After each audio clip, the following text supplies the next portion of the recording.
Hey guys, welcome back to my channel. I'm Christina and I'm an intuitive reader, and we're back for an Earth Magic study card for the collective. So happy Sunday. Let's see what we have for us this week.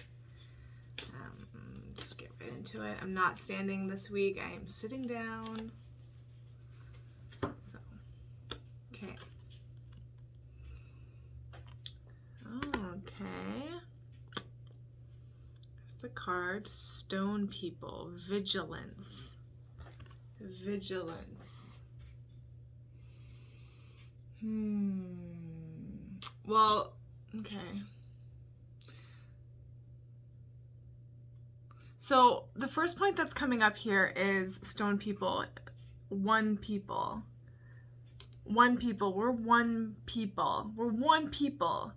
So despite all the cultures and all the races and all the different ways of living and all the different ideologies and all the different ways of thinking and all the beliefs and all the religions and all the spiritual practices, like, despite everything, we are really just one race, one people, one family.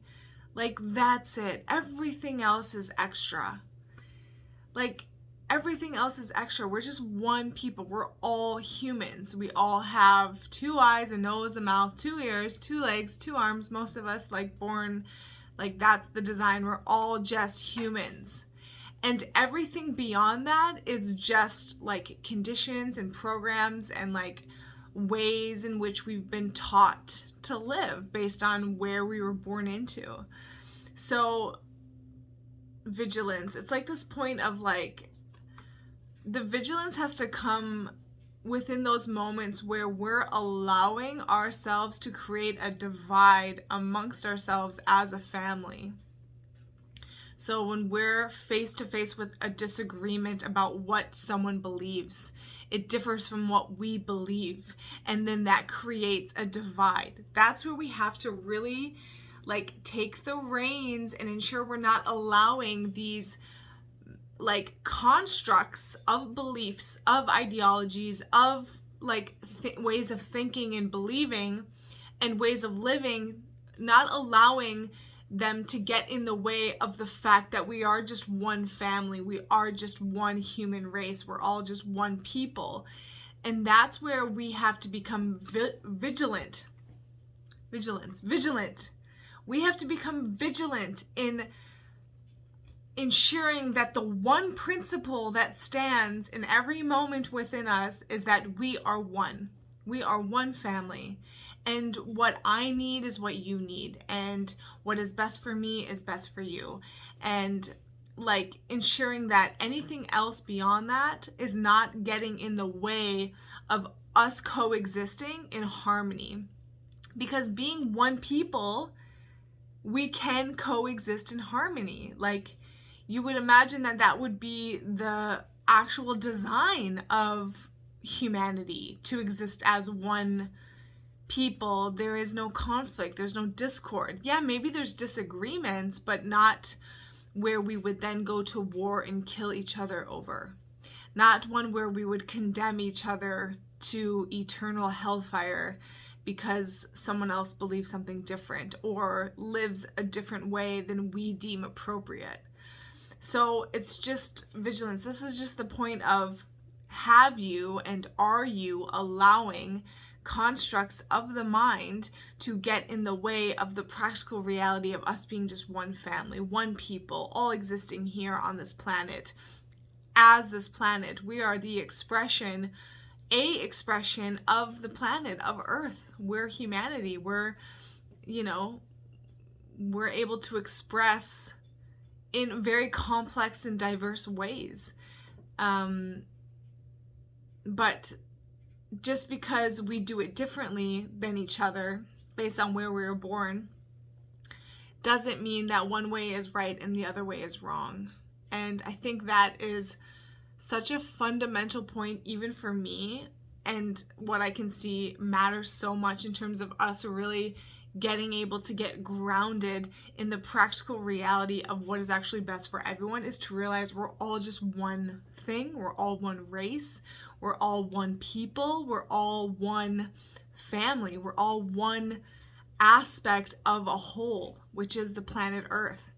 So it's like, if we can shift our perspective from seeing only the division, only the disagreements, only the divide, and start recognizing the oneness, the equality, the similarity, the fact that we are exactly the same thing, perhaps then we can start living and applying and implementing and recognizing and offering more love and kindness to each other, and ultimately to ourselves too, because that's the thing.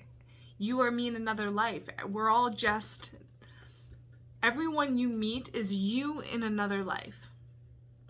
Everyone that you meet is you in another life. And so how are you treating yourself as these other people you're coming across? Are you loving them and respecting them and showing them kindness and being open and receptive to them? Or are you in judgment? Are you blaming? Are you shut off from them? Are you resisting them?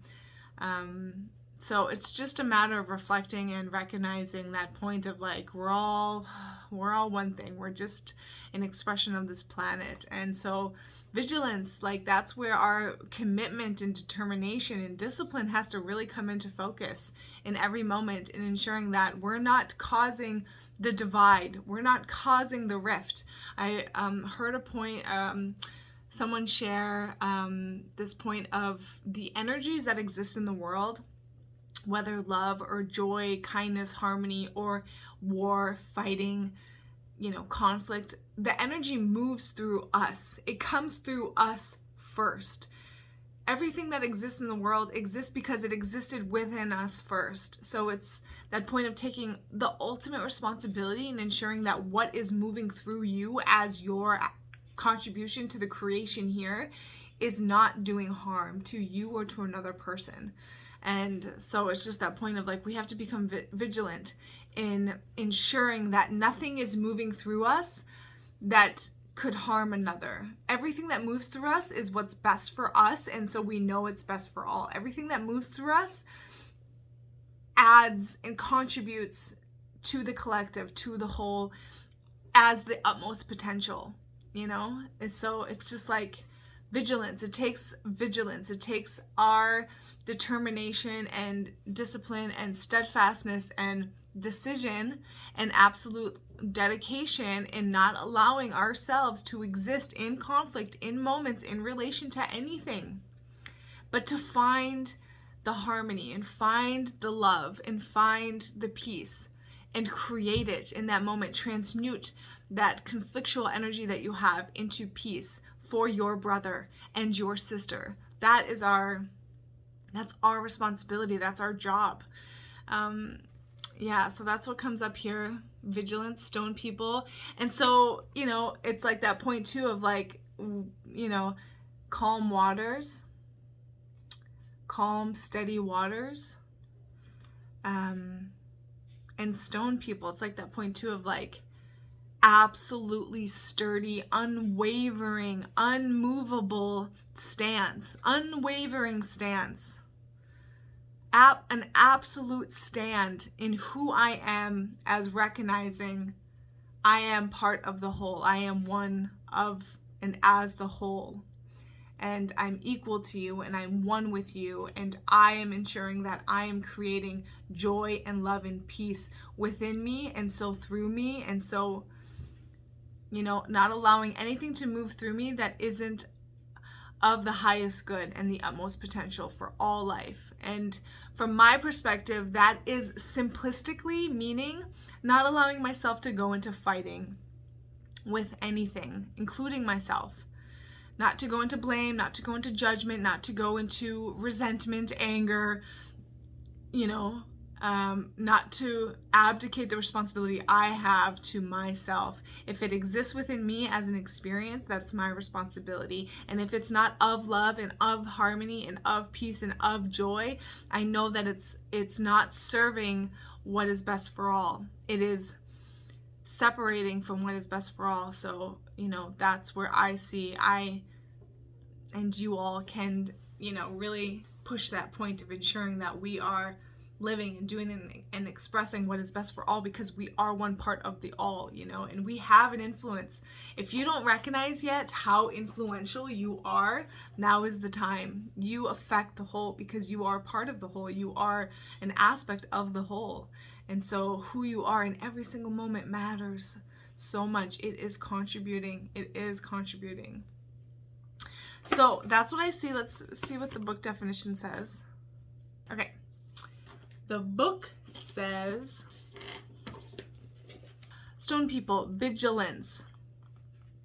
These stone people stand in their ever-present vigil along the shores of an ocean whose tide has receded, leaving the remnants of water upon which we see them reflected. The sky, a soft and mobile backdrop for these solid beings, suggests peace and calm. They exude power, only moved and shaped by other earth elements such as the sea, wind, and earth herself when she rumbles her belly. With practice, we can not only emulate these stone people, but also respect their ancientness and relative absoluteness of strength. They stand tall, bearing the ragged lines where these other earth elements have carved their impressions on these otherwise seemingly immobile fortresses. Long past, when we've left the earth for the world of spirit, these ancient beings will remain witness to all that transpires before their bodies. Remain vigilant at this time, but not out of fear. Vigilant simply means opening up your mind and senses to information as it is presented to you through your eyes, ears, physical sensation, and detached thoughts. It is especially true in two main areas. First, follow any gut feelings that tell you to be wary about someone or something.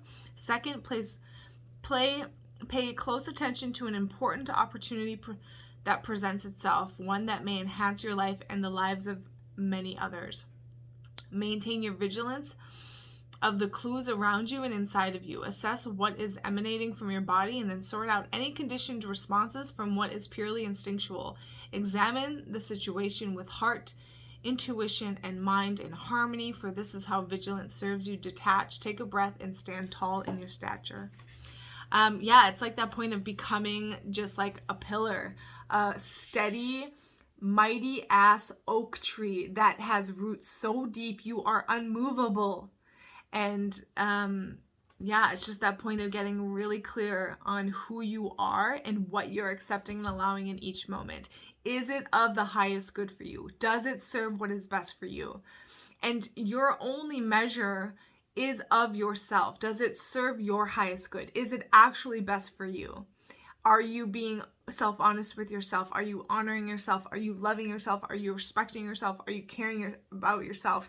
Are you fighting with yourself, or are you giving yourself space to grow and to nurture and to, supporting your well-being and your overall balanced life and like creating a harmonic life for you? Are you living in joy? Are you happy? Are you following your passions? Because that point of you just got to assess you and ensure that you're taking care of what is best for you. You automatically are doing what's best for everyone because you become a living example. It's not about preaching with words. It's about living actions and living your life to your utmost potential every single day. That is what is seen as the living example that we need. So don't worry about having to change the world, change yourself, and you are doing what's best for everybody.